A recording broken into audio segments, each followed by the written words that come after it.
Hier soir, Emmanuel Macron et Marine Le Pen ont débattu près de 3 heures sur leur vision, leur projet pour les 5 prochaines années du pays. La candidate du Rassemblement national est apparue plus apaisée qu'il y a 5 ans, calme et mobilisée sur les priorités qui sont les siennes. Elle s'est pourtant pris les pieds dans le tapis à quelques reprises. Le président sortant s'est confronté à son bilan et son rapport avec les Français sur le mandat qui vient de s'écouler. Manquant de clarté sur certains sujets, il a réussi toutefois à livrer ses quelques succès et mettre à son crédit la gestion de la crise Covid.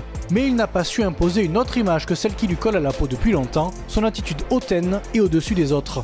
Il a probablement perdu aussi une partie des téléspectateurs sous des explications bien trop techniques. Alors que Marine Le Pen a su, par des mots simples, parler plus favorablement à une partie des Français qui s'intéressent à la matière politique qu'une fois tous les 5 ans. Alors, selon vous, qui a remporté le match entre Marine Le Pen et Emmanuel Macron? On en parle ce soir dans Bonsoir le Gard. Allez Hugo, on va démarrer avec vous pour connaître votre avis suite au débat d'hier soir. Je présume que vous l'avez regardé jusqu'au bout. Quel est votre sentiment? C'était long déjà. Mais au-delà de ça, je crois que ce débat n'a pas changé grand-chose. Beaucoup de choses ont été dites sur la forme, le fond, la gestuelle des uns, des autres. Après, ça montre bien l'exercice à bout de souffle de ce duel présidentiel dans une 5e République qui, elle aussi, est à bout de souffle, où on est obligé de voir se confronter des personnalités qui nous rassemblent pas beaucoup, au fond, et on aurait intérêt à avoir un regain démocratique aujourd'hui avec des réflexions sur l'organisation de la démocratie en France. Vous n'avez pas trouvé de clarté entre les deux programmes? Non, pas vraiment de clarté, pas de perspective non plus sur la société vers laquelle on veut aller, si ce n'est des perspectives de haine et de renfermement du côté de Marine Le Pen et pas grand-chose du côté d'Emmanuel Macron. Est-ce que par rapport à 2017, vous avez trouvé que Marine Le Pen avait peut-être été un peu mieux dans ce débat? Mais je crois qu'en fait, le débat en lui-même rend impossible le fait qu'un des deux soit candidat soit bon. Sans perspective, sans réflexion sur le fond. On a parlé tout à l'heure d'écologie, mais on a très peu parlé de ça.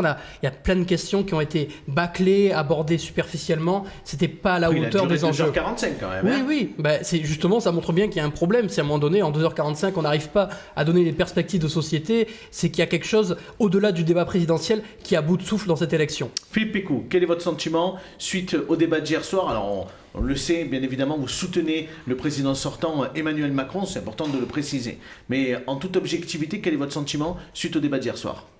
Alors, un débat sans doute bien différent et meilleur que celui de 2017, tant sur la forme que sur le fond, ça c'est évident.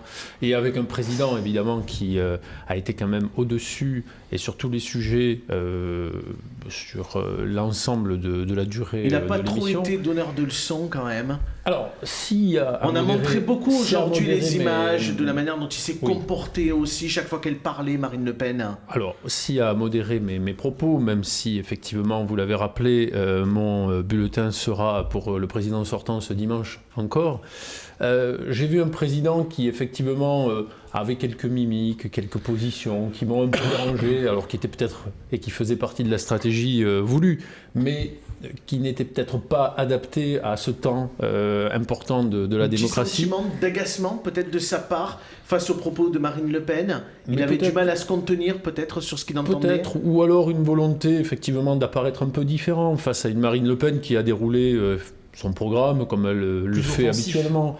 Un président plus offensif qui est allé chercher finalement son adversaire pour éviter parfois de se justifier sur certains sujets.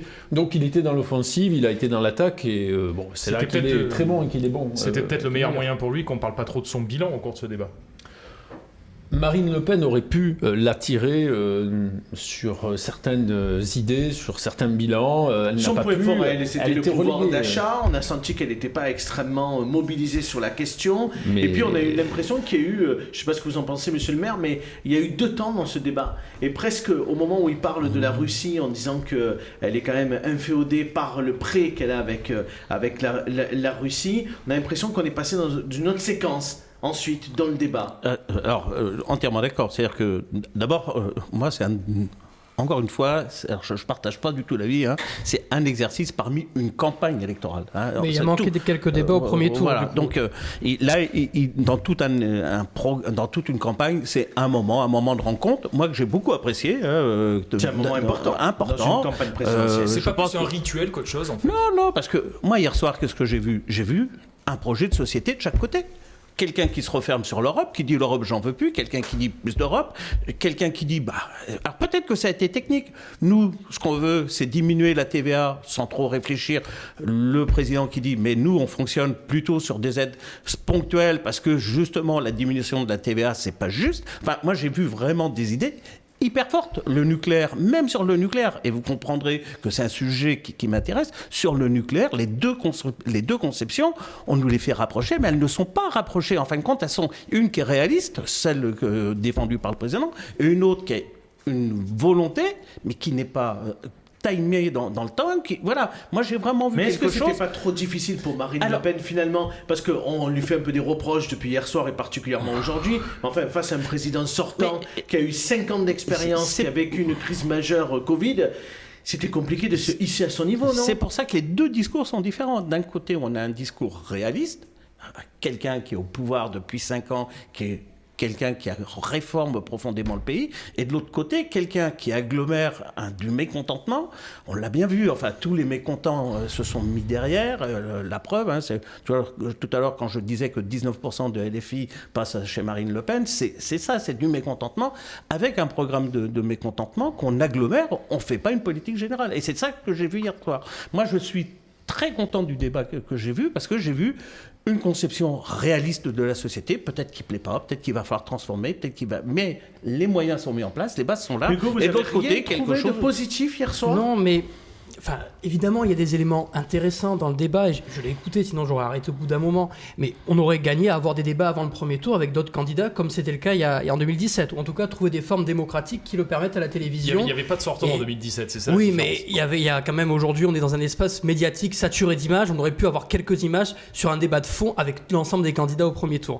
Ensuite... Mais ils étaient 12, c'est inaudible à la télévision. Oui, mais si vous mettez 12, c'est 10 minutes sur une soirée de 3 heures. Mais je suis sûr qu'Objectif Gare aurait été à la hauteur et aurait pu organiser quelque chose pour donner la parole à tout le monde. Mais quand même, il y a quelque chose d'important dans ce que dit Monsieur le maire. Il n'était pas dispo.